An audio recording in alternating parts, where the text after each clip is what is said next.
अगर जदयू के लोग कहते हैं कि अजीत कुमार के साथ विधायक या लोकसभा विधानसभा का डील हुआ था तो जदयू बतावे, सार्वजनिक करे, तब मैं इस पर कोई प्रतिक्रिया दूं।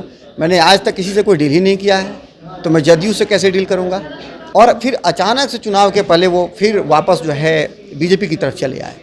तो उस विषय में जहां अब हम लोग उस विचार के नहीं है कि तुरंत जो है इधर से उधर जो है अपने को मानसिक रूप से एडजस्ट कर लें, तो हम लोग एडजस्ट नहीं कर पा रहे थे। नमस्कार, आप न्यूज फाउंडेशन देख रहे हैं। मैं हूं आपके साथ वंदना। एक तरफ जहां लोकसभा चुनाव की तैयारियों में तमाम घटक दल जुटे हुए हैं, तो दूसरी तरफ बिहार में जदयू को बड़ा झटका लगा है।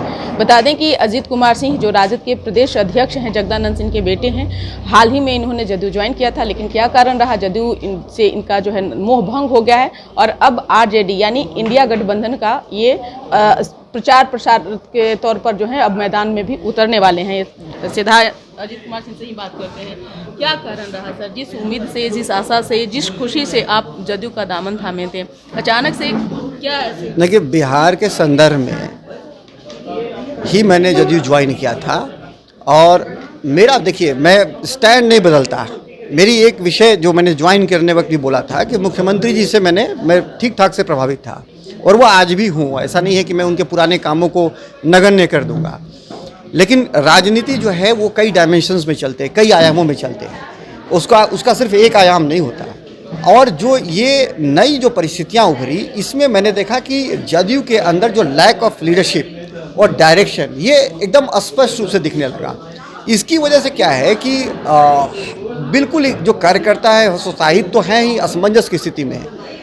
और जिस विषय को लेकर के मुख्यमंत्री जी ने एक बड़ा फैसला लिया था कुछ महीनों पहले, खास तौर से संविधान को बचाने को लेकर करके, डेमोक्रेटिक प्रोसेस को बचाने के लिए, इंस्टीट्यूशंस को बचाने के लिए, तो वो सारा जो उनके मन में जो बातें थी या अभी हैं होंगी, तो वो सारी बातें हम लोग के मन में थी। हम लोग को भी लगा कि एक अच्छा निर्णय है ये।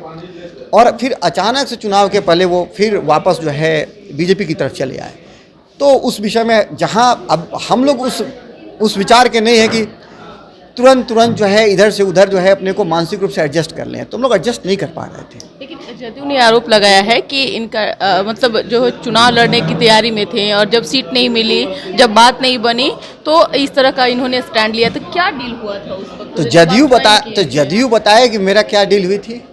अगर जदयू के लोग कहते हैं कि अजीत कुमार के साथ विधायक या लोकसभा विधानसभा का डील हुआ था तो जदयू बतावे, सार्वजनिक करे, तब मैं इस पर कोई प्रतिक्रिया दूं। मैंने आज तक किसी से कोई डील ही नहीं किया है, तो मैं जदयू से कैसे डील करूंगा। आपके पिताजी राजद में हैं, प्रदेश अध्यक्ष हैं, भाई भी राजद के कोटे से विधायक बने और आप फिर जदयू ज्वाइन किए थे। कुछ तो ऐसा रहा होगा कारण। मैंने बताया आपको कि मुख्यमंत्री जी से प्रभावित तो मैं रहा ही हूँ। मैंने उस समय भी बोला और आज भी मैं कर रहा हूँ कि उनके बहुत सारे अच्छे फैसले रहे बिहार के संदर्भ में। क्या लोकसभा के चुनाव जो है ये मुख्यमंत्री जी के विषय पे नहीं हो रहा है। लोकतंत्र मुख्यमंत्री का इसमें हस्तक्षेप नहीं, तो फिर आपकी नाराजगी की वजह क्यों बिहार को लेकर करके लोकतंत्र, लोकसभा के चुनाव में बिहार को लेकर के कोई विषय है जिसके ऊपर मुख्यमंत्री जी या प्रधानमंत्री जी बात कर रहे हो? चूँकि ये केंद्र सरकार का चुनाव है और ये एक बड़ा चुनाव है जिसमें कि बड़ी नीतियां बनती हैं राज्यों को लेकर करके, और बिहार को लेकर करके आप जानती हैं कि सबसे गरीब और पीछे राज्य है ये। तो बिहार को लेकर के कोई भी स्पष्ट रूप से नीति एनडीए के किसी भी घटक दल के द्वारा कुछ भी नहीं रखा गया, कोई रोड मैप नहीं रखा गया।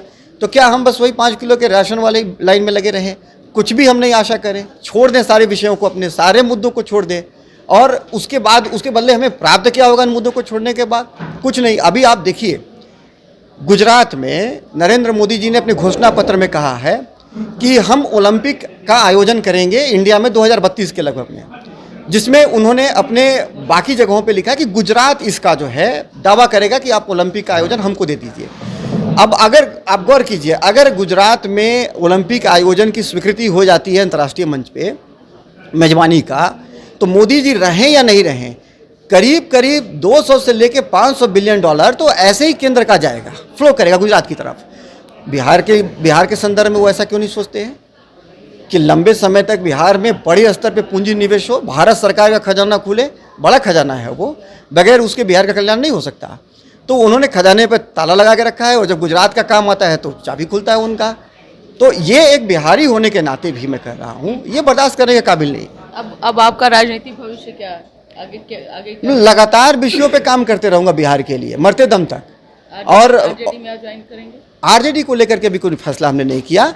और मेरा ये मानना है कि आरजेडी या पार्टियों का होना बड़ा आवश्यक है लोकतंत्र में। सभी राजनीतिक दलों का, उनकी बड़ी भूमिका होती लगता है। कि पिताजी का भी, भाई का भी, फिर आपका भी भविष्य है आरजेडी में? देखिए, हम सब सोशलिस्ट परिवार से हैं, हम लोग समाजवादी हैं। यही वजह था कि मैंने राष्ट्रीय जनता दल को जब छोड़ा था तो मैं एक बिल्कुल एक साधारण कार्यकर्ता था, और साधारण कार्यकर्ता के ही नाते मैंने राष्ट्रीय जनता दल को वहाँ से मैं हटा था। और आज भी जदयू के अंदर जो मैं जो काम कर रहा था वो एक कार्यकर्ता के ही स्तर पे मैंने काम किया है। अब ये हम लोग, अगर मैं चाहता तो मैं बीजेपी की तरफ भी मूव करता। मुझे बहुत सारे लोगों ने कहा कि नहीं, बड़ा अच्छा वहाँ स्कोप है, ये है वो है, लेकिन हम लोग कभी भी सांप्रदायिक शक्तियों के साथ हाथ नहीं मिलाए हैं, न कभी वहाँ जाएंगे। तो क्या चुनाव है, प्रचार प्रसार किसकी ओर? चुनाव प्रचार प्रसार एनडीए के खिलाफ, इंडिया के पक्ष में, जहाँ तक ताकत होगा वहाँ तक करेंगे। लेकिन बिहार में तो इंडिया अलायंस दिख नहीं रहा है। बिहार में जो महागठबंधन के घटक दल हैं, हाँ, आप देख रहे होंगे कि मंच पर भी नहीं एक साथ दिख रहे हैं, सिर्फ तेजस्वी यादव और मुकेश सहनी दिख रहे हैं। तो क्या लग रहा है, लेफ्ट पार्टियों का कोई वजूद नहीं रहा, कांग्रेस का देखिए, जो प्रचार प्रसार को लेकर के आपने अभी जो बात कहा, तो चूंकि कई सारे कंस्टिट्यूएंसी होते हैं और सबको सभी तरफ जाना होता है, तो इसमें सभी नेताओं का एक साथ आकर प्रचार करना संभव नहीं है। अगर यही बात है तो फिर आप एनडीए में देखें, मुख्यमंत्री जी को प्रधानमंत्री जी के सभास्थल से बाहर कर दिया गया है। ये भी बड़ा एक अपमानजनक है, बिहारियों के लिए भी और जदयू पार्टी के लिए भी। अब चाहे इसकी सफाई जो भी हो, लेकिन आप देखिए कहाँ नेता वहाँ भी तो साथ में नहीं है। यहाँ इंडिया, बिहार में महागठबंधन है, बिहार में तो महागठबंधन है ही, काम तो कर ही रहा है, इंटैक्ट है। अभी तो दिख ही रहा है। मैं तो बाहरी व्यक्ति हूँ, लेकिन मुझे बाहर से भी तो इंटैक्ट ही दिखता है। लेकिन कहीं ना कहीं आप भी बातों को छुपा रहे हैं, बातों को सीधे तौर पे नहीं बता रहे हैं। लग रहा है कि कोई ऐसी स्पेसिफिक बात अगर जानना चाहती है तो सवाल कीजिए तुम सीधा। राजद क्या लग रहा है, राजद ही हैंडल कांग्रेस को कर रहा है टोटल बिहार में? आप क्या सोचते हैं? नहीं, कांग्रेस एक राष्ट्रीय पार्टी है, कांग्रेस एक राष्ट्रीय पार्टी है और उसके सामंजस्य में ही 9 सीट उसको बिहार में मिला है। तो उसके सामंजस्य में ही राष्ट्रीय जनता दल काम कर रहा है यहाँ पर, जो मेरी समझ हो रही इस विषय को लेकर के। इसमें छिपने छिपाने की बात नहीं है, मैं उस डिसीजन मेकिंग प्रोसेस में हूँ नहीं। मैं, जैसे आप बाहर से देखते हैं वैसे मैं भी बाहर से देख रहा हूँ। मुझे तो लग रहा है कि ऐसा ही है मसला। अजीत जी, 9 सीटों पर तो चुनाव ऑलरेडी हो चुका है, अब 6 सीटों पर जो है अब तैयारी है तमाम दलों की। अब क्या लग रहा है कि आपके आने के बाद में कुछ और प्रभाव पड़ेगा? देखिए, मैं बिल्कुल ही एक साधारण कार्यकर्ता हूँ। मेरे आने से क्या प्रभाव पड़ेगा नहीं पड़ेगा मैं इसका आकलन में यहाँ नहीं कर सकता, लेकिन हाँ, लेकिन एक चीज़ तय है कि मैं ज़मीन पे चलने वाला हूँ और कैंपेन में मैं फ्रंट पे रहता हूँ। और ये जहाँ मैं कैंपेन किया हूँ, जहाँ मैंने अपने राजनीतिक मेरी पृष्ठभूमि रही है, वो सभी लोग जानते हैं।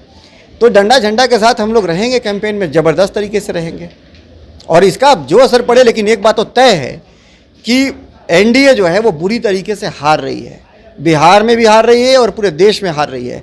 अब इधर भी कुछ ऐसे चीज़ें आई हैं जो थोड़ा मन को शंकालु बनाती हैं, खासतौर से इलेक्शन कमीशन के द्वारा जो है परसेंटेज ऑफ वोटिंग को जो रिवाइज किया गया है, वो थोड़ा एक चिंताजनक विषय है। लग रहा है कि इसमें किसका पलड़ा भारी हो सकते हैं 9 सीटों में? क्या लग रहा है? जनता में तो स्वाभाविक है कि इंडिया गठबंधन का भारी है। इंडिया में। हाँ, बहुत बहुत शुक्रिया बात करने के लिए। तो आपने सुना कि क्या कुछ कहना था अजीत कुमार सिंह का। बता दें कि प्रदेश अध्यक्ष जो राजद के हैं जगदानंद सिंह, उनके बेटे हैं। एक भाई जो हैं राजद कोटे से ही एमएलए हैं। अब अपना भविष्य को लेकर के अजीत कुमार सिंह जो है राजद से फिर एक बार जो है इन्होंने स्नेह जो है दिखाया है। क्या अब इनका आगे का भविष्य होगा, ये तो भविष्य के गर्भ में ही है। इस पर बस इतना ही। बने रहिए न्यूज़ फाउंडेशन के साथ। धन्यवाद।